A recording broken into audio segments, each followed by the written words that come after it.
I graduated in 1989 with an industrial engineering degree, actually a general engineering degree, industrial economics, because I went to Florence and studied for a semester or for a quarter, and that took me off track, so I couldn't actually get an IE degree, so I made up my own engineering degree, which was a terrific thing about Stanford. And I took that degree, and I, after a short stint in consulting, made my way to Microsoft. Okay, Microsoft only had about 3,000 people when I joined, so it was a relatively small company. And I was a product manager of DOS 5. Nobody, not even any chuckle of recognition. We don't have anybody who even knows what DOS is anymore. It's an operating system. And it was the first time Microsoft actually marketed an operating system upgrade. Before that, there'd never been an operating system upgrade. And so I was brought in as a product manager to try to sell operating system upgrades to regular consumers with PCs such that they would upgrade their computers. The killer feature we had for DOS 5, does anybody know it? All right, we're not geeky enough. Hand? No. HighMem.sys.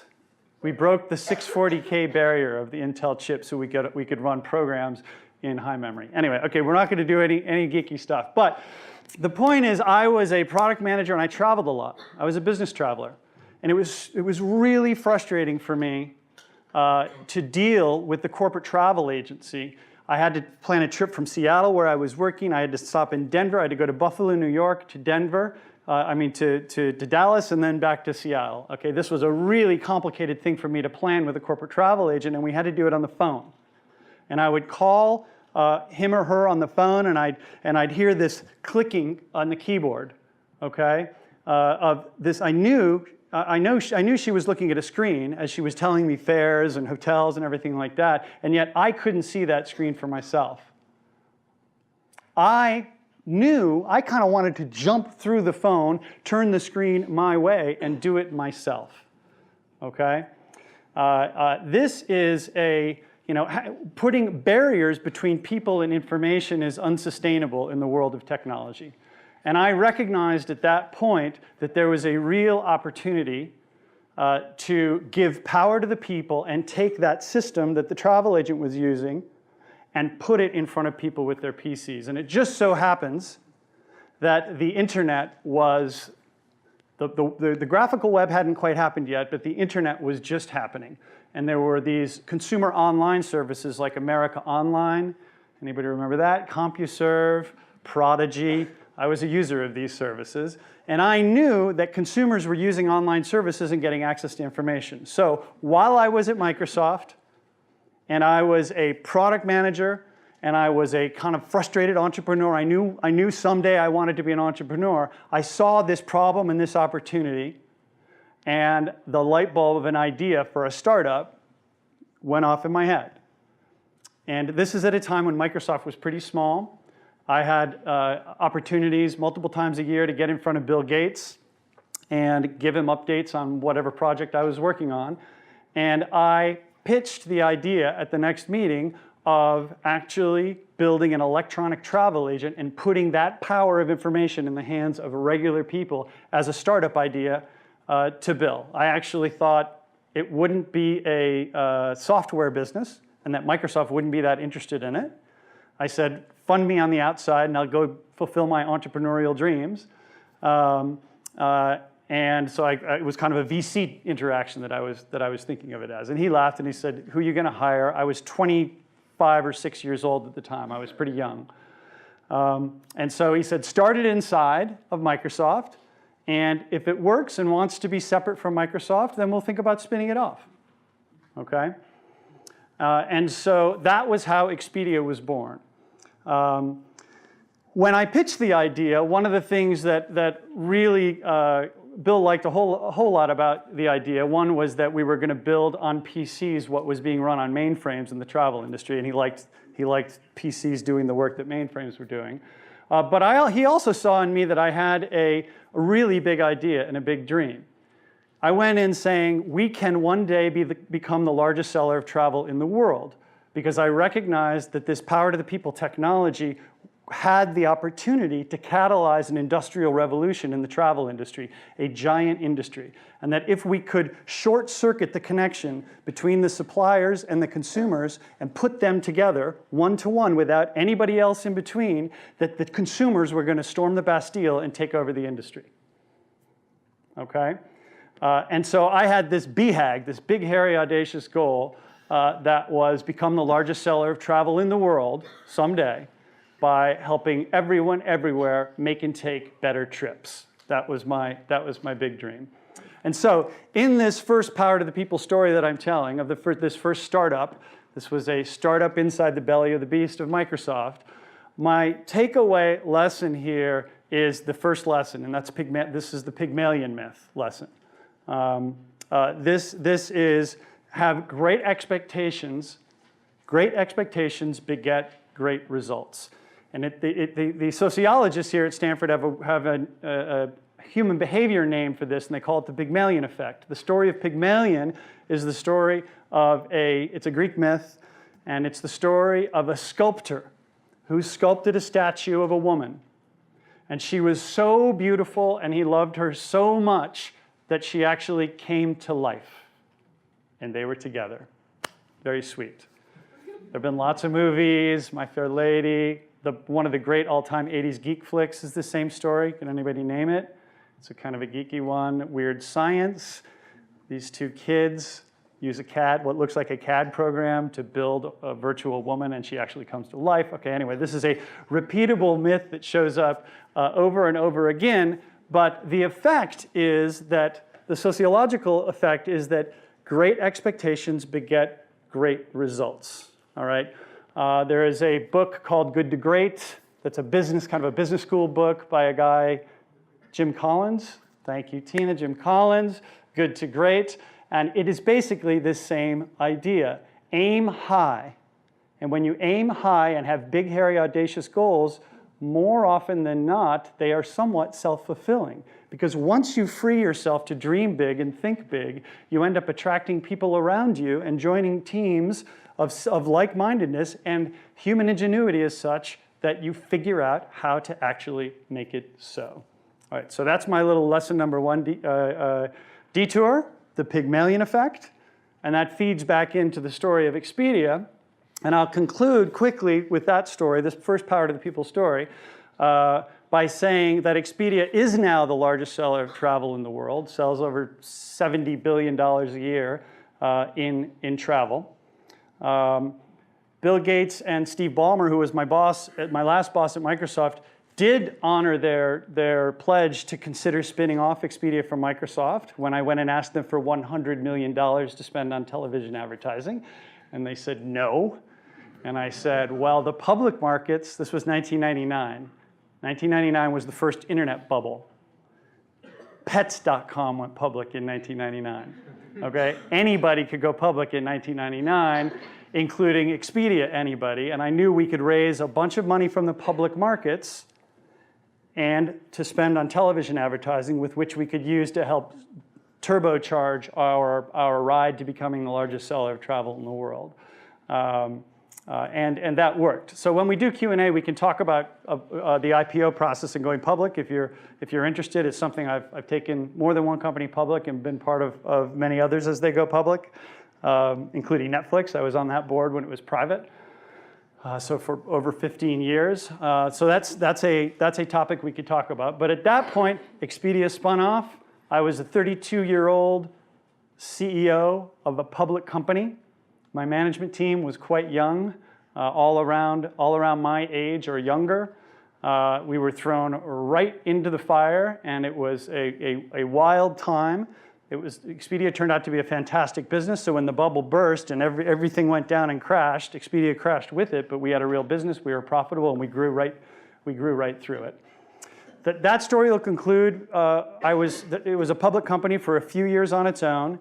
It was immensely successful, but it was public. And a buyer came along, a guy named Barry Diller, who was a media mogul who was getting out of the media industry and into the internet. And he came along and made a gigantic offer to buy the company. And we didn't have much, it was such a good offer, we didn't have much of a choice other than to sell the company for this big offer. This was in around 2003. And at that point, we sold the company, and at that point, I left and started doing other things. All right, so let me push pause for a sec and relocate ourselves on the kind of map of the non-Q&A portion of the chat. All right, so my story of startups, there's a common thread through all of them, and that is power to the people. Okay, and this is this kind of fundamental ring zero acknowledgement that freedom is primal, that we want control, we want all of the information we can, we want to make decisions for ourselves, especially ones that are entertaining and ones that are financially important. We want to make these decisions ourselves. Okay, there is no industry where we, the people, we consumers, don't want to have more information in our fingertips so that we can be better informed. Okay. And so Expedia is an instance of a startup that kind of typifies this transparency of information idea. And it ended up catalyzing a new industrial, kind of a technology-driven industrial revolution in the travel industry. And the travel industry has never been the same since. Okay, so that's module 1. All right, let me get a little sip of water. All right, so story 2 is that I went, after we sold Expedia and I left, I had 3 very little kids and a wife, and we had been working really hard for a long time. She's a doctor. And we decided to take a little break, which is a sub-lesson. I didn't highlight this one, but we moved to Italy for a year. And we lived in Florence with our 3 little kids. And you can close your eyes. Maybe you've been to Florence or been to Italy.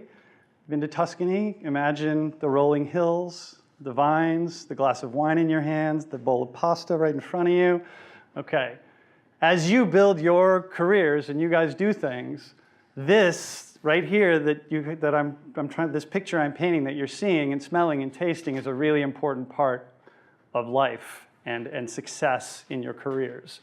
You really, really do need to take a breather and give yourself a little space and time to think and relax and focus on other things. I actually find that for me, my very best ideas happen for me when I am on a surfboard or a snowboard or in the middle of the desert at Burning Man, where I've been with Amy in the front row here. Excuse me? I'm sorry, maybe I shouldn't do that. It's on video. Nobody knows your last name.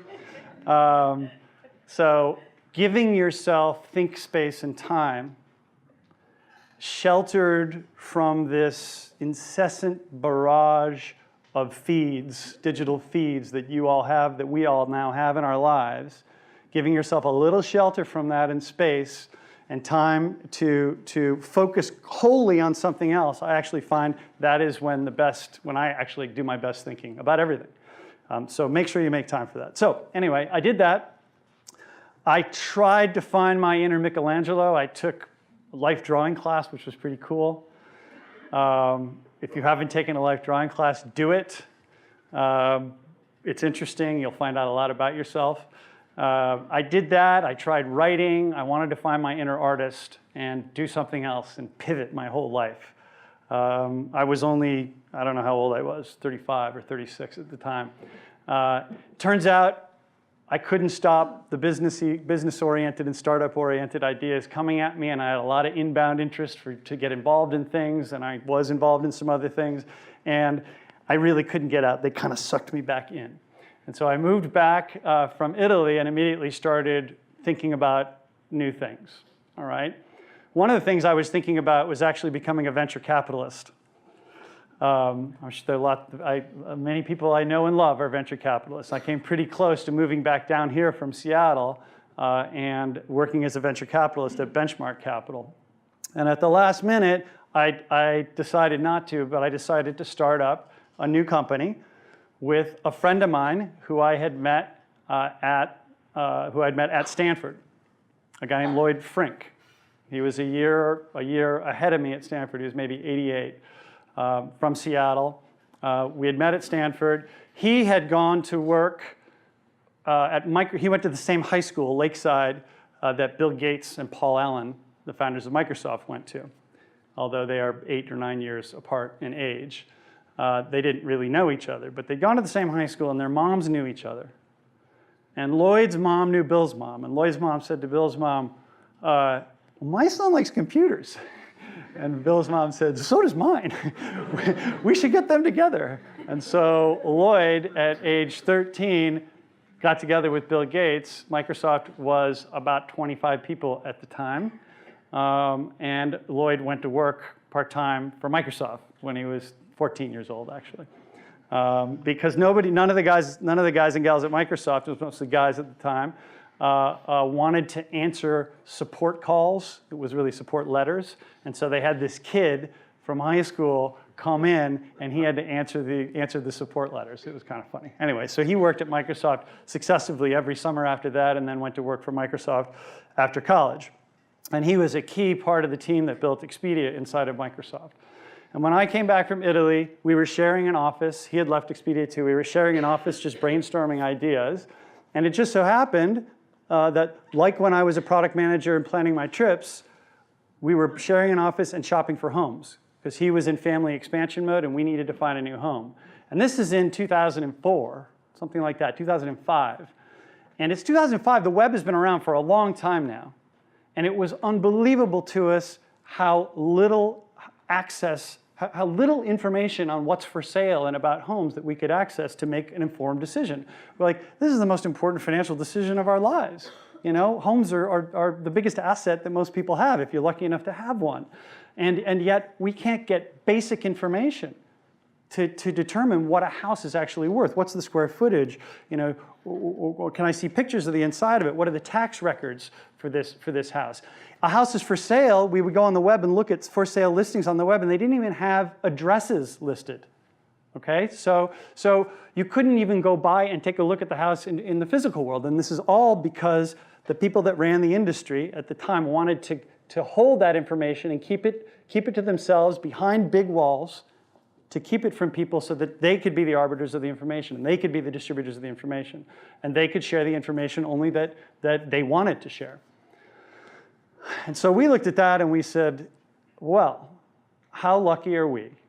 There is another opportunity to do a Power to the People startup. We can actually tear down those walls. Maybe we can tear down those walls and connect ourselves, our sisters, our mothers, all the people we know, connect them with all this information that we know they want so that they can make much better decisions about this most important financially and most dear emotionally decision that they make. Now, most of you probably haven't bought a house yet. Hopefully you will someday and you'll understand even more, but you kind of have a sense for how emotionally and financially important homes are. And so Zillow was born. So this is the second kind of Power to the People startup, and this is in 2005. And our mission there was very similar to what our Pygmalion mission, our BHAG there was very similar to what it had been in travel. We wanted to become the largest real estate marketplace in the world, where we'd build the most trusted and vibrant marketplace. We'd help people find better homes and improve their lives. Okay, it's been a pretty simple mission, and we wanted to be the largest. And it turned that was in 2005 that we launched. And it turns out today, Zillow Group is the largest real estate marketplace in the world. We get about 170 million unique visitors a month to our brands. Our brands include Zillow, Trulia, and StreetEasy. Those are our three biggest brands. We also have Hot Pads, which is a little smaller, that some of you may know or run into soon as you start getting apartments. And the lesson I want to tell from Zillow, the little lesson is Wizard of Oz. Okay, Wizard of Oz. So, Wizard of Oz is not a current movie or play, but most of you guys know the story, right? Wizard of Oz. There are three main characters of the Wizard of Oz. All right, and the lesson here is about people and teams. Okay. The lesson here is about how do you know you're getting in with the right lot of people as you embark on your careers? And how do you evaluate who is going to be, who do you think exhibits those really rare really rare combination of leadership qualities. And I use this Wizard of Oz shorthands. The three main characters of the Wizard of Oz were the Scarecrow, the Cowardly Lion, and the Tin Man. All right, and each one was seeking something that they were missing. Right, this was their quest in the Wizard of Oz. They were going to the Emerald City to visit the man behind the curtain, the all great and powerful, mighty wizard who was going to grant them each a wish. And the wish for the Scarecrow was that he had brains. All right, thank you. Good, getting some participation. Brains, okay? So lesson number one as you look for people in teams and companies is they're smart. They exhibit brains. They have brains. It seems like a simple thing.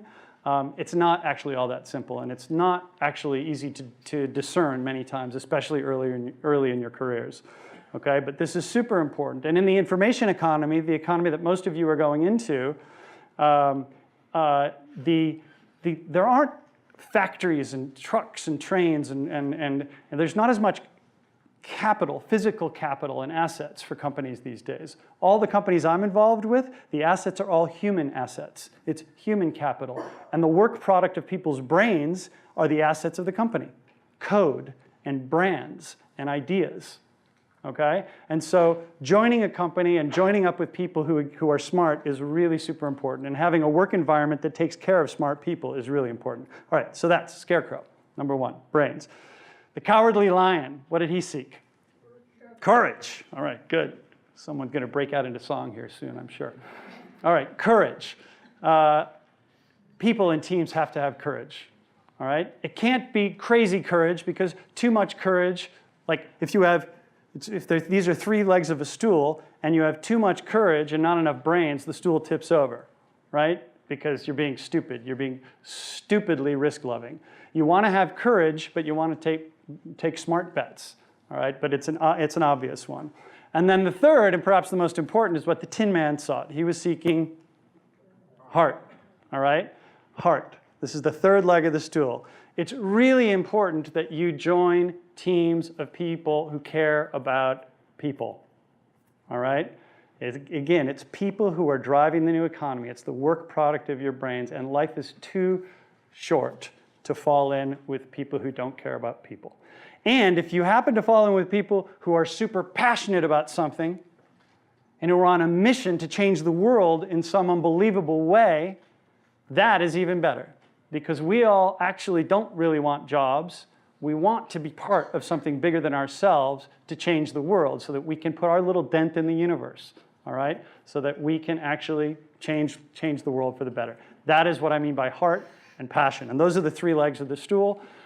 Coming back to the story now of Zillow, as I started Zillow, I was really lucky to have the whole founding team come from all people I'd worked with before at Expedia. Everyone, and including several Stanford grads. Everyone. So our CTO at Expedia became the CTO of Zillow, even though we had 0 employees. And there's a long list of people, including my partner, Lloyd. Okay, so to wrap story number 2 of Zillow, and then I'll move on and we'll get to questions.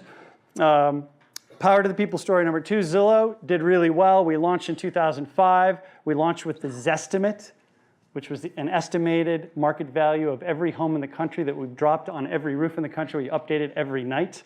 So it had this amazing emotional kind of real estate porn appeal to it. People wanted to see what homes were worth. That was a completely novel thing. Drew so many people on the first day that we launched that the site went over and didn't come back up for a day and a half, okay? Which we made a good PR story and said, we're so popular, it fell over. So everybody came back later. So that was our initial feature. And now Zillow is a giant marketplace. We took it, the business grew. We took it public about 6 years ago. So Zillow Group is a public company now. Just like Expedia is a public company, we have about $1 billion in revenues. So it's like it's become a real company. I'm executive chairman there. I ran it for the first 6 years of existence. I was the CEO, but then I kind of kicked myself upstairs and I'm executive chairman there now. All right, and that's an ongoing concern. We have lots of lands to conquer on that one, and that's fun. I'm going to curtail my third story of Glassdoor, the third Power to the People startup that I've been lucky enough to put together with a really good friend who was a development manager for me at Expedia. I hired him right out of getting a master's in computer science at Stanford, a guy named Robert Homan. After he left Expedia, he came to me and said, let's start, what do you got? You got any ideas? Let's start something. And I said, sure, yeah, let's talk. And I shared with him a story, and we brainstormed, and we came up with the idea for Glassdoor. And Glassdoor is now one of the largest job search sites. If you don't know what it is, you can find out the salaries. It's kind of TripAdvisor for jobs. You can find out the salaries and titles and experience levels of any job pretty much anywhere in the world. And it's all done by an anonymous open survey. So tens of millions of people come into the site and the service, and they say, here's my job title, here's my salary, here's what it's like to work here, here are the cultures and values of the company. I approve or disapprove of the leadership and the CEO. So it's an open survey. It's just great transparency information, power to the people information, and it's transforming the job business. I'm the chairman there. That one is actually in the Bay Area. Hasn't gone public yet, but I'm hoping to get, the team is hoping to get that public here sometime soon, knock on wood. Okay, I guess my last lesson from hanging off of that story is going to be Keanu Reeves. All right, Keanu Reeves. Keanu Reeves he's such an actor. I mean, the fact that he's never gotten Best Actor, this is just robbery. I mean, Point Break, I mean, he should have gotten it for that. But the one I'm referring to here is Bill and Ted's Excellent Adventure. Who's seen that? Okay, all right, come on, wow. This is one you got to put on your list. All right, Bill and Ted's Excellent Adventure, which I saw when I was an undergraduate at Stanford down the road here on El Camino. I forget the name of the theater. I saw it for the first time. A really silly movie that actually turns out to be super important. It's full of really interesting philosophy, and the kind of core philosophy for Bill and Ted, aside from their wild stallions and their guitar riffs and their San Dimas high school football rules. Anyway, the thing that they said over and over again was be excellent to each other. And it was a ha-ha funny from these two skateboard riding kids who were traveling through time.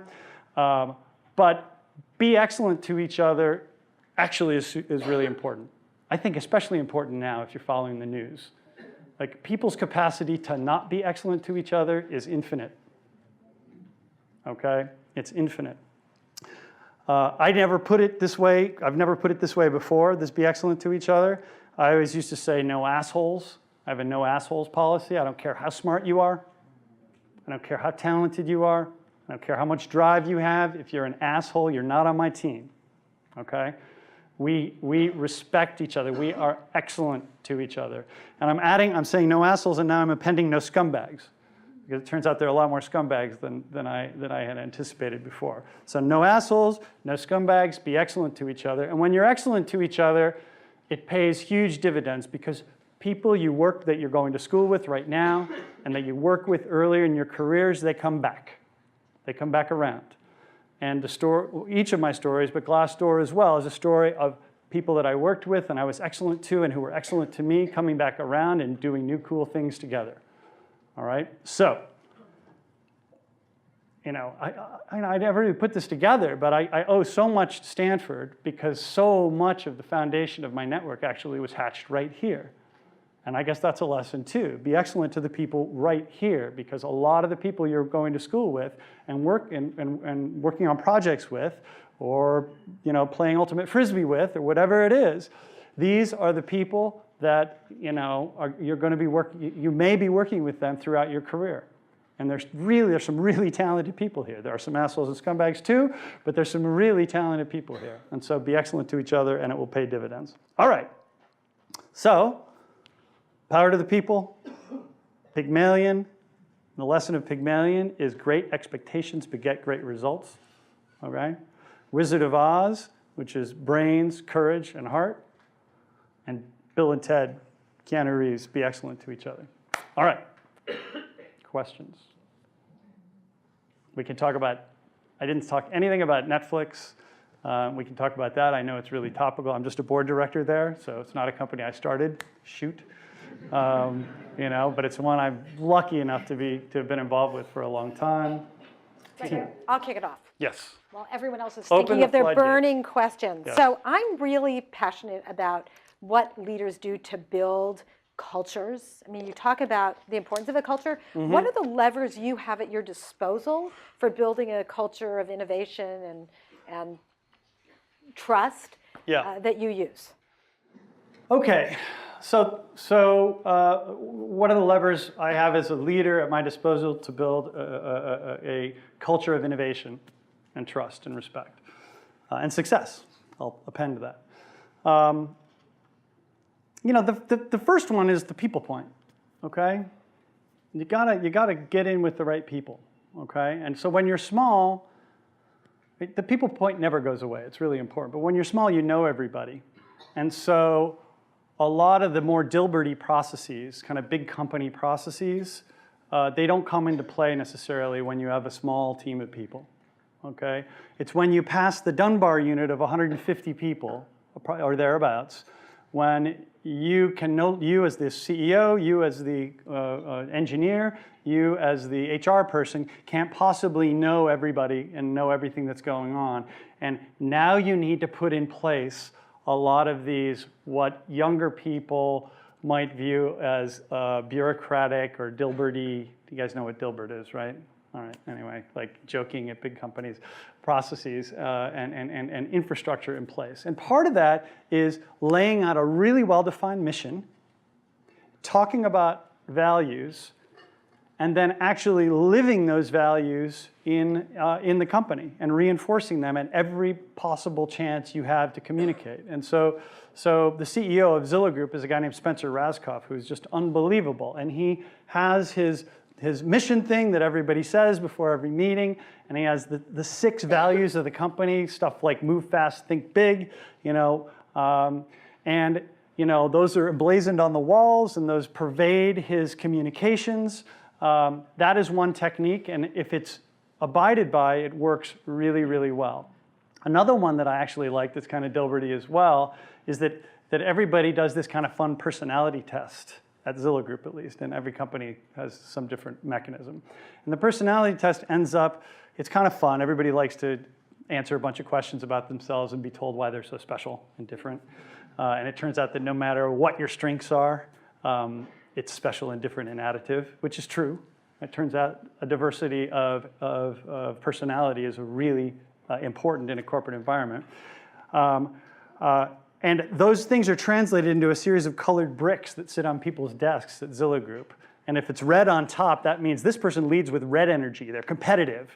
They want to be told things quickly and then get out of my face. But then they're the people that have the green brick on top, which are they just kind of want to get along. They want everybody to get along with each other and cooperate. And it's a really interesting mechanism I found for people who are clashing with other people to look at their personality profile and say, oh yeah, okay, that person, Amy's the green on top person, so I'm gonna have to actually behave a little differently. These are silly sounding, corporate-y sounding things that are really important as companies get big. Who else? Yes. In one of the classes, Tina told us that if it's not good, it's not the end. So when you had your times of frustration or maybe feeling lonely and like no one was backing you up, how did you keep going? What did you tell yourself? If it's not good, it's not the end? Yes. Okay, and then how do you keep going?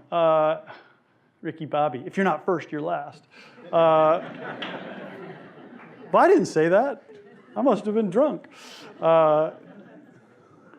Guys, it's Netflix. I see too many movies. Here's my answer to that. Mount Rainier is in Seattle. Mount Rainier is a 14,500-foot volcano that looms over Seattle. If you've been there, you've seen it on the right day. You've seen it. It's really astounding the way this giant mountain looms. And a lot of people look at it and they want to climb it. We have a human urge to climb the summit and plant our flag and be on top of the mountain. And this is a metaphor I'm going to use to answer your question for the mission of your company or your project or whatever you're working on. Okay? If you have a clear mission and it's inspirational, and you maybe have a team of people, or maybe it's just you're trying to get to that summit, but it's a clear mission and it's good and you understand it, then on your way there as you're hiking with your team, when it's stormy, or you're trying to make a bad river crossing and you can't see the mountain and things feel lonely and bad, well, if that image of Mount Rainier, the summit of Mount Rainier, is clearly in your mind, you know where you're headed and you know what you want and you know it's good, you get through. It's when you don't know where you're going that when you run into hard times, you end up despondent and you give up. Yeah. Thank you for the talk. So my question, one thing I realized is you mentioned power to the people multiple times. Mm-hmm. And I'm like, so you mentioned that people want more information in their life, they want to make their own decisions. But I think lately there's this concept of things like machine learning where convenience is of utmost importance. People want to get fed or want some decisions to be made for them so they can do without the hassle. So is it a fad to you, or do you think that there's this shift in focus since your companies have been launched like quite some time back? Okay, I think I get the question. I'm not going to repeat it exactly, but I'll paraphrase it and I'll say, you say people want all this information to make decisions for themselves, but they're being overloaded with information, but now we have machine learning and we can do it for them. I like that. That's good. That's next phase. That's what's going on. We are drowning in information. We have too much. And next level stuff, I mean, the class before this was machine learning 432 or something, which I missed. But we employ machine learning in a lot of my companies. It is to actually synthetically be able to sort, sift, and analyze and make decisions for you. People want really smart assistants. And there's such a deluge of data that having synthetic intelligence be able to sort, sift, and recommend for us and maybe anticipate for us is super interesting. And we tend to want everything really fast. We want it now. This thing has trained us that we can push a button and have it show up right here, right now. You know, the Uberification of everything. Netflix has done the same thing. I want to watch it now. Then I want to watch the next one. Okay, I want my groceries now. I want to buy my house now.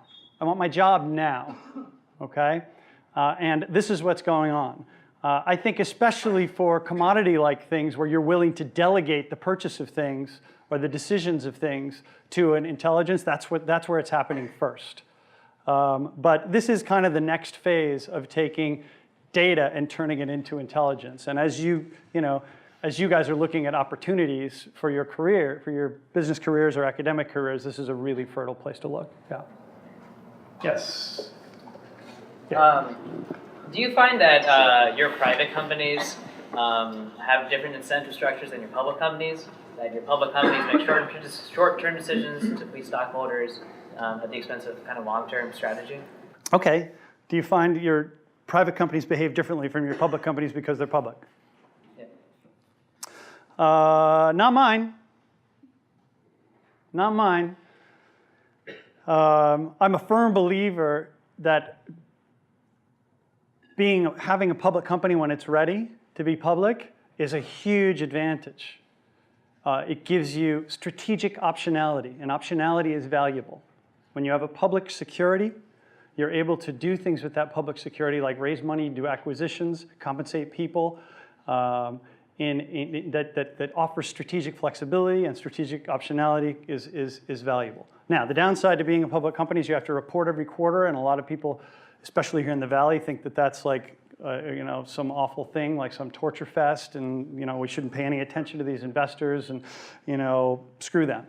I'm not gonna do that. They demand all this short-term stuff. Well, for weak companies and weak leadership, or professional manager-led companies, that is the case. But the public companies that I'm involved with tend to be run by founders. All of them are run by founders. Sometimes, as in the case with Zilla Group, we have a class of stock that gives us voting control. And those enable us to behave more like a private company and make decisions for the long term. And the shareholders that know us and believe in us can come along for the ride long term. Even if we have to do short-term things that hurt profitability, they know we're doing it for the long term because we're in it for the long term, because we control the company. And so I believe having a founder-led company that, or founder-like led company that has some control provisions to free these companies up to make long-term decisions is the optimal combination, personally. Yeah. Yes. Yes. Okay. You were talking about to be excellent with the people, you know. So how do you inspire your team to be excellent with each other? Any tip you can share or way? Yes. How do you be excellent to each other? Okay, so I think this is especially true because a lot of you are in tech, a lot of you are engineers, and maybe many of you will go work for tech companies, okay? And there actually is a class of tech company where the engineers kind of rule the roost. And that may sound appealing to you because you're an engineer. And by rule the roost, I've been in these companies before. And by rule the roost, I mean look down their noses at and kind of disrespect other functions at the company, like sales or marketing or operations or IT, HR. These are all just around to support me, the engineer. I'm the God engineer. I'm exaggerating here, all right? But having a company where there is a explicit or implicit class system amongst employees is no bueno, okay? That is absolutely not good. It can work for some companies for a while, but it ain't a happy place to work, all right? And it's suboptimal now. It's suboptimal. I think about it as spokes in a wheel. A wheel is true and spins beautifully with very little friction when all the spokes are tightened to the same strength. And then the wheel turns. It doesn't turn if spokes are missing or they're shorter or what have you. And that's kind of how I feel about all of these different functions at a company. They have to all be firing on all cylinders to make the machine really work. And I believe as we enter this kind of next phase of technology-oriented company and startup that's being created, I believe that the two geeks in a garage stories are going to become fewer and fewer. Suffer me. At the beginning of the web was a flat, open, egalitarian space. Two geeks in a garage really could start anything. And as long as they were discovered by Yahoo and later Google, you know, both Stanford startups, magic things can happen. All right? Is that how you feel about the web and opportunity today? Is that the landscape we see today out there? Is it this great open flat web of opportunity? It's really not. It's really not. There are these massive companies that control masses of eyeballs and traffic, have huge influence over what people see and what people do and what ads people see. And they get to decide, by and large, what companies become successful and what don't. And so when you go into, if you're going into a startup, my advice now would be make sure that, you know, marry a marketer. If you're an engineer, marry a marketer. Have a marketer as a boyfriend or a girlfriend, okay? Have that marketer be part of your company because you're going to need to be super clever about how to get your product in front of people. And then the next person you should get to know is the money person. And the next person you should get to know is the operations person. Anyway, you need a full team to be discovered. It's much, much harder these days, I believe, to break through the clutter and the noise than it was back when I started Expedia, which is too bad. Now that'll be the case until something new comes along. You know, maybe there will be a new web. I can't really envision it. Some people think blockchain. That's what, you know, blockchain is going to be the basis of a new wide open web, and you know, maybe. I think more likely Alexa and Google Home and these voice intelligences that are proliferating right now, more likely those are going to succeed. And as those succeed, the choke point gets even narrower for companies to fit through. Okay? Consumer-oriented companies, you've got to come through the voice. And the voice is not a full screen with lots of links on it. The voice is one answer, probably. Okay? Where should I go for dinner? What movie should I see? Get me airline tickets. You know, find me a house. Like, you get one answer. in these things. So I actually think about this a lot. I think power is actually concentrating in the hands of these mega global distributors now, not dispersing. Okay, I'll get off my soapbox. Find another student question here. Yeah. So you mentioned a little bit about your time at Stanford. Yeah. And I mean, even today, there's a lot of ways that you can spend your time here. So what's a piece of advice that you give an undergrad or a student at Stanford about how to prioritize their time? I mean, yeah. If you're sitting in this class, you're already way better than I was when I was at Stanford. I look back and I like regret, I shouldn't do that, but I kind of regret what a dope I was and how I spent my time. I like played Super Mario Brothers video games, you know, for hours. And I could have been coming to this class and seen me. You know. The fact that you're here, though, says that you're not that person. But I mean, I would go back. First of all, I think I probably would have taken a gap year so that I would have matured, but we're too late for that here. You know, but being aggressive about squeezing all the juice out of this orange, you know, that you have here. You got your hands around a resource. You have no idea how magical it is, how much is available to you to tap into. And, you know, there was this Stanford golf course. You know, I wasn't a golfer, but I should have learned how to play golf. Like, I like trying to learn now. It's super frustrating. But, like, I had a lot of time as a student here, as you do. Like, I could have gone and learned and played golf on the golf course. What a dummy. You know, I could have gone surfing and learned how to surf. I was from the East Coast, and all these guys were surfing. I'm like, well, I don't know. You know, it would have been, I don't know. Why didn't I ask somebody to teach me how to surf? Anyway, do more stuff. Yeah. What are your views on real estate in the next 2 to 3 years, and consequently Zillow in the next 5 years? Where does Zillow stand? Okay. What are my views on real estate in the next 2 years, and where does the future of Zillow? Yeah. So Zillow is like the Bloomberg of real estate information, and I am not the spokesperson for all that data, so I can't give you a great prognostication. But Zillow itself provides you with a lot of good stuff. We're like feeding the Fed and feeding all these industry groups all the data we have. But generally speaking, it's a pretty hot real estate market, you know, especially here. And there are good aspects of that and bad aspects of it. But we're, you know, well above the bubble levels we hit before the global financial crisis.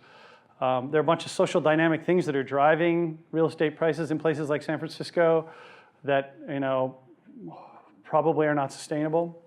But generally speaking, the real estate market is immensely healthy right now. For Zillow Group, we have, you know, we're $1 billion in sales right now. The company's valued at about $8 billion. It's a big company already. We have 3,000 people that work there. But I believe we've just set the table for the main event. Like, we've just set the table for dinner. We've brought transparency to this giant industry, and yet not much has changed yet. Things have got to change, and so we see a ton of kind of the Uberification of, you know, you've probably never bought a house, but it's like really hard to buy a house, and like signing all these documents and all this time and all these people with their hands out taking money from you and title insurance, and anyway, there's all this cruft. And software can be a great leveler of cruft in the long term, and so that's kind of the next phase. And so we see a ton of opportunity in making the whole process much easier for the buyer and the seller ultimately. Yeah. Yes. Why do you think Redfin hasn't taken off yet? Redfin? Why hasn't Redfin taken off yet? It's you know, it's actually doing okay. It's another Seattle company, but it's a brokerage company, and it's a discount brokerage. I'm not sure, but you know, they do some pretty interesting things. Brokerage models are inherently more limited from a growth perspective. Zillow Group is a marketplace and platform. Okay, we're an open marketplace. We're not trying. We don't have real estate agents that work for us, so we're not limited to that. So they've chosen a little bit different business model, but it's a well-run company. Yeah. Yes. First of all, thank you for Thank you. creating all those products and companies. I'm heavy user of everything. Good. And I live here, and also I live in Japan. And I was just wondering if you could share some lessons learned for global expansion. Excuse me, lesson learned from what? From global expansion. Global expansion, yes. If you have any. And maybe one more question is that if you have any insight for real estate market in Japan, or how you do, I guess, I don't think you have. We're not in Japan. Right. Yeah, So Zillow Group is just why, US, yes. but it's my only company that's just US. Well, the wonderful thing about the internet and technology is that it makes the world much smaller. It brings us closer to people around the world in our interpersonal communications, and it does the same thing for businesses. It means that the moment you turn yourself on the internet, everybody on the internet can access you, okay? And so these businesses are inherently more global, which creates massive opportunity, uncapped opportunity, which is why we see so many of these consumer tech platform companies become so valuable so quickly, because the world is their marketplace. You know, Facebook, you know, it's just mind-boggling how big Facebook has gotten, billions of users. And it's because the friction to adding the nth user is zero. There's no friction at all. And so, you know, I'm a big believer in taking technology businesses globally. Now, there are some places you can't go. You know, North Korea and China are difficult in many ways. Japan is difficult for its own, for different reasons. You know, but global is a real opportunity. I don't know anything about Japanese real estate, so I can't comment on your second question. All right. Yes. How do you know what consumers like? How do you follow and decide and understand what they need? Okay, how do you know what consumers like? Okay. Well, there's some companies that say, so Apple, if Steve Jobs were alive, he'd say it's art, not science. If Mark Zuckerberg were here, he'd say it's science, not art. I'm right in between. I think it's art and science. I think the art is having user empathy. I only do consumer-oriented companies, okay? This is different for B2B companies. It's not my department.